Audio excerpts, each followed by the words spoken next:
오늘 함께 읽을 말씀은 요한계시록 14장 14절에서 20절까지 말씀입니다.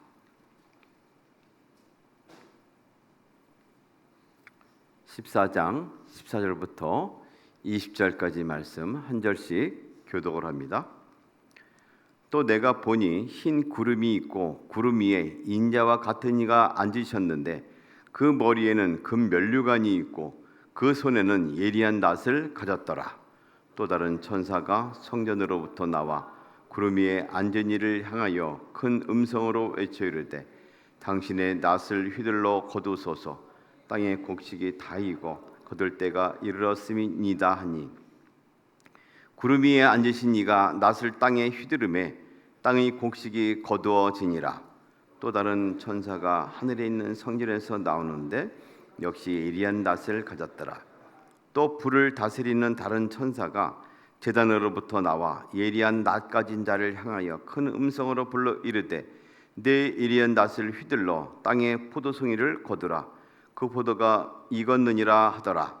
천사가 낫을 땅에 휘둘러 땅에 포도를 거두어 하나님의 진노의 큰 포도주 틀에 던지며 같이 합니다. 성 밖에서 그 틀이 밟히니 틀에서 피가 나서 말 굴레이까지 닿았고 1600 스타디온에 퍼졌더라. 아멘. 요즘 날씨를 우리가 좀 잡을 수가 없습니다. 한겨울에는 큰 화마로 어려움을 겪었는데 또 폭염이 오더니 또 폭우가 오고 여러모로 폭염과 폭우가 반복되면서 우리 일상에 큰 지장을 받고 있죠. 사람뿐 아니라 가축들, 모든 생물들, 식물들, 농수산물들이 어려움을 당하고 있습니다.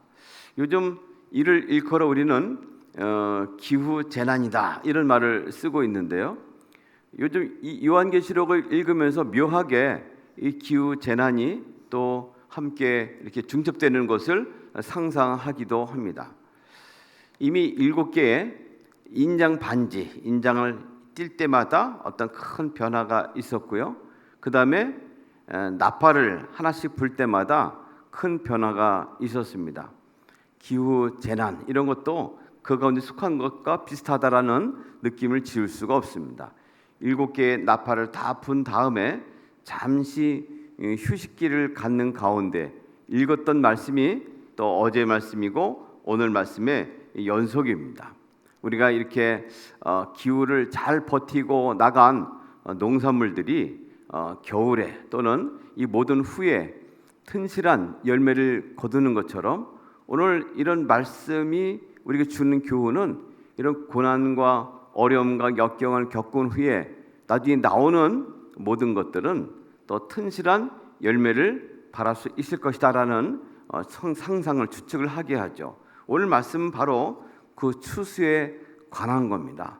모든 것을 견디고 나온 이에게 어떠한 열매가 있는 것인가 하는 것에 대한 말씀을 가지고 있습니다.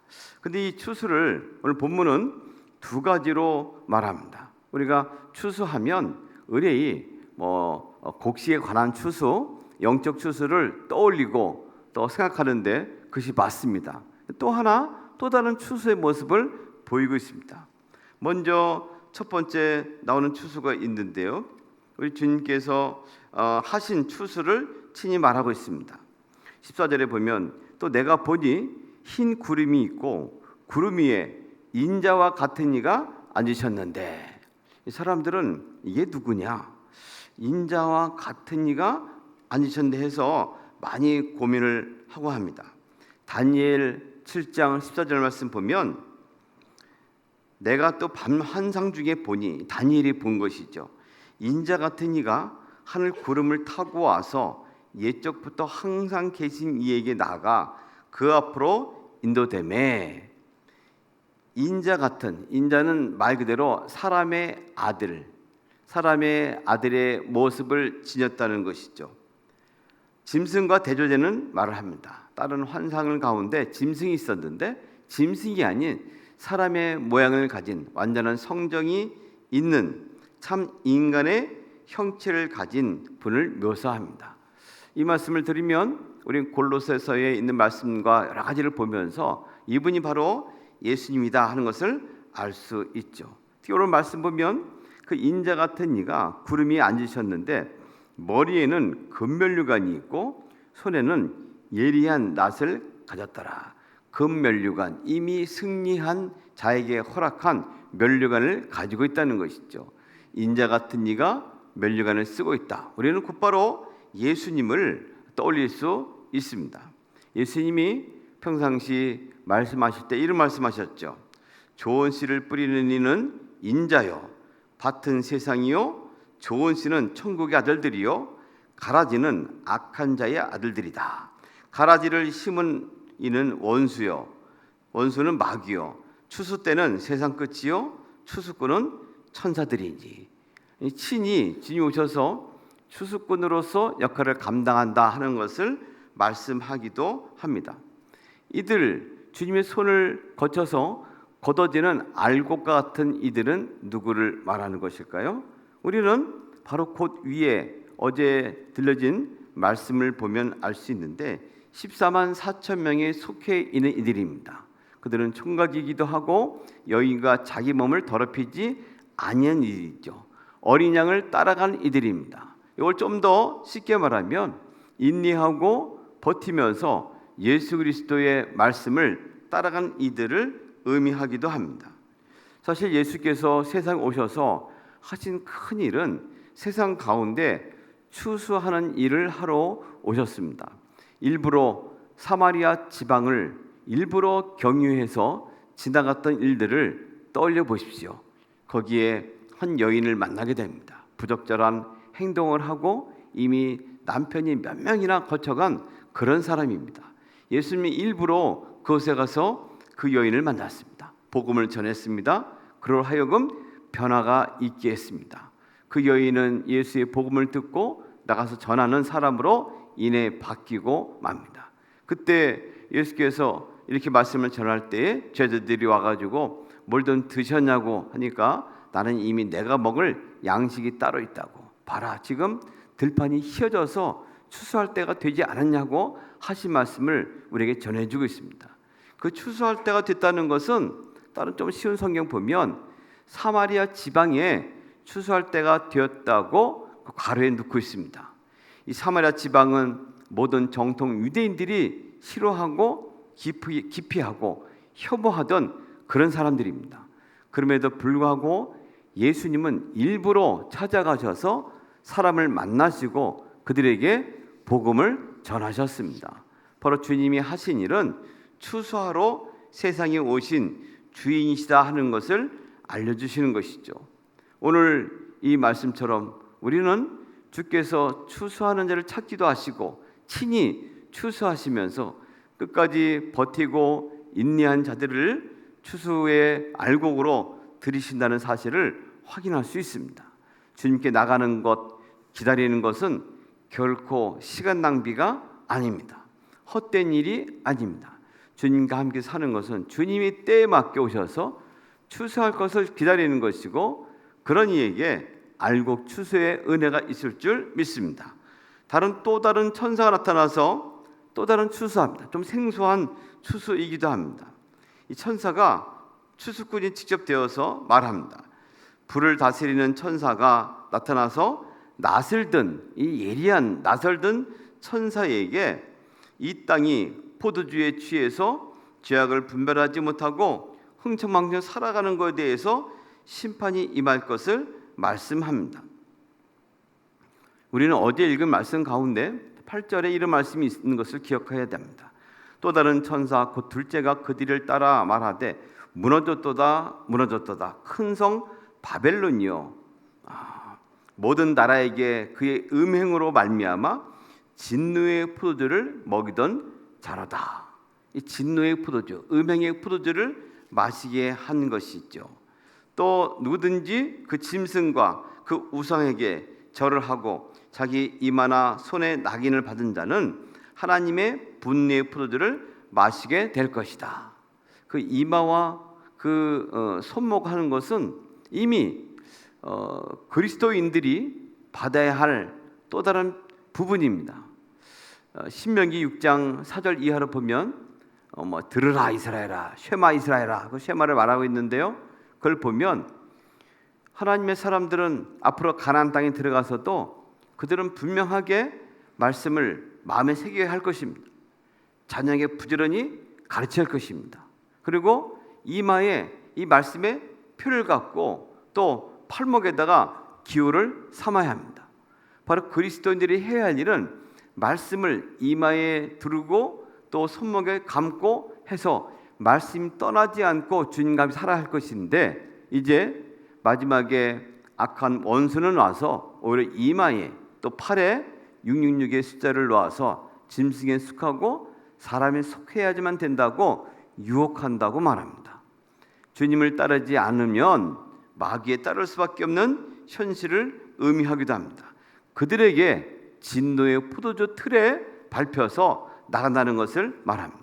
이 포도주 틀이라는 것은 당시에 포도주를 따는 사람들에게 익숙한 용어이고 습관이었을 겁니다. 한번 넣고 쭉 짜야지만 모든 것이 좋은 것이 나오고 또 이것이 그러나 한편으로는 분노에 취하게 되는 그런 포도주라는 것을 말하는 것이죠. 고난에 예수를 믿으면서 고난에 밟혀 있는 사람들, 그들을 향해서 요한계시록이 쓰여지고 있는데 희망을 주는 겁니다. 너희를 밟고 있는 것은 진짜 악인이 아니다. 오히려 하나님이 오셔서 천사를 통하여 그 악한 것에 대해 진노의 심판을 할 것이다. 그러니 자기가 고난당하면서 악한 원수에게 고난을 당한다고 생각했던 사람들이 이 말씀을 들으면 어떤 생각이 들겠습니까? 내가 원수로부터 짓밟히고 있는데 실상 그것이 아니었구나. 하나님이 원수를 짓밟을 날이 곧 오실 것이구나. 무려 이 밟은 포도주에서 나온 그 포도즙이 얼마나 크고 또 그 수가 영향이 큰 거를 말하기도 합니다. 말 굴레까지 깊이 높이 올라오고 이것이 퍼졌는데 1600 스타디움까지 퍼졌다고 말합니다. 이 당시에 쓰는 길이를 따지면 현재로 환산할 때 약 300km까지 퍼졌다고 말합니다. 어떤 이는 이걸 해석하면서 당시에 팔레스타인이 동서로 길이를 따지면 300km 되는데 그걸 넘쳐서 흐르는 전 우주적인 하나님의 심판, 권능이 있을 것이라고 의미한다고 해석하기도 합니다.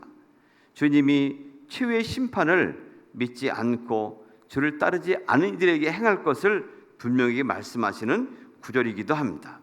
그럼 우리는 두 가지 추수를 보았습니다. 이걸 보면서 바람을, 희망을 또 소망을 가질 수 있습니다. 믿음 안에 있는 이들, 오직 예수 그리스도의 보혈만이 우리를 최후의 심판에서 구원하심을 확신하기를 원합니다. 그를 따르는 것은 결코 헛된 것이 아니고 마지막 순간에 뜨겁고 폭우가 오고 많은 고난을 통한 농작물들이 튼실한 결실을 얻는 것처럼 이런 고난과 역경을 이긴 그리스도인들이 가지게 될 희망을 우리에게 전하기도 합니다. 또 한 가지 포도주, 이 수확에 대한 또 추수에 대한 환상을 보며 우리는 이 진노의 잔을 마시고 거기에 빨려 들어가서 유혹의 음란한 바벨론과 함께 사라져가고 있는 이웃을 생각할 수 있습니다. 주님 모른 채 그 죽음지 모르 살아가는 이들에게 손을 뻗쳐서 예수님처럼 일부러 사마리아 지방을 경유해 가시면서 복음을 전한 사명을 깨달아야 할 것입니다. 우리 주변에 있는 많은 이들 그것이 무엇인 채 살아가고 있는데 얼마나 안타까운지 그 마음을 가지고 전할 용기와 믿음을 가져야 할 것입니다. 오늘 우리 주님께서는 말씀하실 때 씨 뿌리는 비유를 통해서 좋은 땅을 이리 비유했습니다. 좋은 땅에 있다는 것은 착하고 좋은 마음으로 말씀을 듣고 지키어 인내함으로 결실하는 자니라. 듣고 지키어 인내하는 것이 필요합니다. 오늘 주의 은혜가 주의 추수를 기다리는 성도들에게 함께하기를 소망합니다. 그 은혜를 힘입어서 이 폭염 가운데서도 잘 견뎌내시어 튼실한 추수를 이루는 복된 삶이 오늘도 이어가기를 주님의 이름으로 소망합니다. 걸어가신 주님 고맙습니다. 또 주님께서 사도 요한을 통해 보여주신 이 계시록을 오늘 말씀을 드리며 다시금 되새깁니다. 걸어가신 주님, 인내하는, 견디는, 또 주님께 나가는 소망을 우리에게 허락하여 주시옵소서. 죽어져가는 많은 사람들에게 복음을 전하는 용기와 힘을 오늘도 허락하시고, 우리 삶이 오늘 주의 영광이고 또 그들에게 구원의 도구가 되게 하여 주시옵소서.